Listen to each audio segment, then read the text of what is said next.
intel·ligència artificial generativa o Generative AI. Aquest és un tipus d'intel·ligència que el que fa és generar contingut. Sempre que estigui generant una cosa que no existia abans és quan se li diu Generative AI. I perquè entengueu una miqueta el que és, us posaré aquest vídeo petit a veure si veieu alguna cosa estranya. Bonjour à tous ceux qui participent à cette conférence à Parlem Télécom. Voici une vidéo générée par l'intelligence artificielle pour vous montrer ce que sont les deepfakes.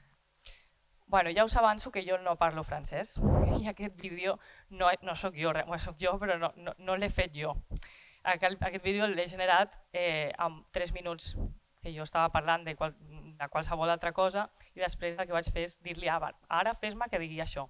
Això és Generative AI, està generant un contingut que abans no existia mitjançant algoritmes d'intel·ligència artificial.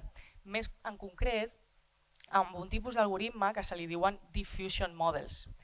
Diffusion model, de fet, aquest és un dels típics, hi ha molts més, com GANs, BANs o models de difusió, transformers, si n'heu escoltat, però el diffusion model és molt conegut per fer aquest tipus de contingut, que el que fa és,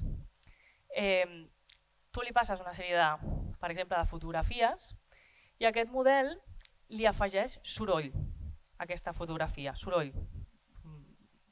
No sé com explicar-ho, però és un soroll que se li posa a la fotografia i el que fa després és treure-li aquest soroll, treure-li, de manera que, a veure si, traient-li d'aquí, traient-li d'acà, a veure si s'assembla a la meva imatge inicial, a la meva o a les meves.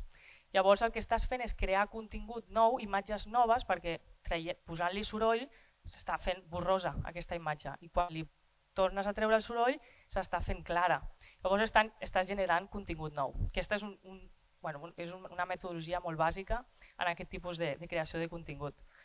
Aquesta soc jo perquè no sé si s'assembla molt o no, però ho he generat amb Diffusion Model, imatges, li vaig passar unes quantes imatges generades meves i em va generar això. Però bé, per Generative AI en podem trobar moltíssimes aplicacions a dia d'avui. En el camp de text, ChatGPT és un generador de contingut, és Generative AI, però hi ha moltíssims.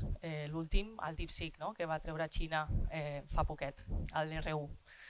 En imatges tenim també moltes aplicacions, les d'abans les vaig fer amb el DALI, Midjourney, Stable Diffusion.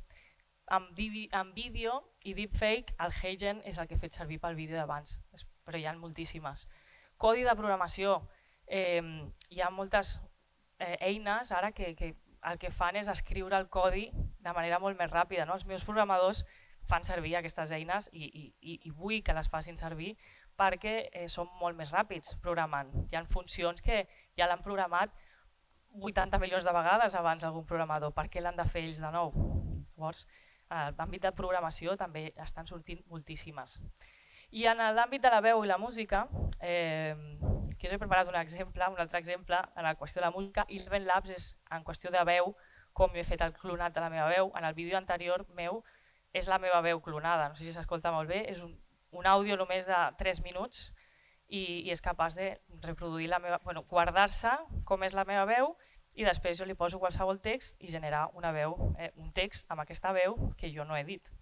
En l'àmbit de la música em sembla molt divertida també aquestes possibilitats perquè la Generative AI pot fer música d'una manera molt fàcil. I perquè veieu com funciona, jo em vaig anar al Suno AI i li vaig dir crea'm una cançó que parli de Parlem, una empresa de telecomunicacions catalana situada a Barcelona, i vull que em facis una música que sigui o que s'assembli a la música tradicional catalana. Això va ser un text que li vaig posar en menys de 200 caràcters, no podia posar més, i en 3 minuts em va fer aquestes dues cançons. Us posaré la primera. Ara ens aixequem, la nostra llengua de nou neix. Parlem és més que un son i veu, és sentiment, és la teva vella reix. En cada trucada som més forts, connectem els cors d'aquest món. La nostra essència en cada esforç, en Parlem no estem sols.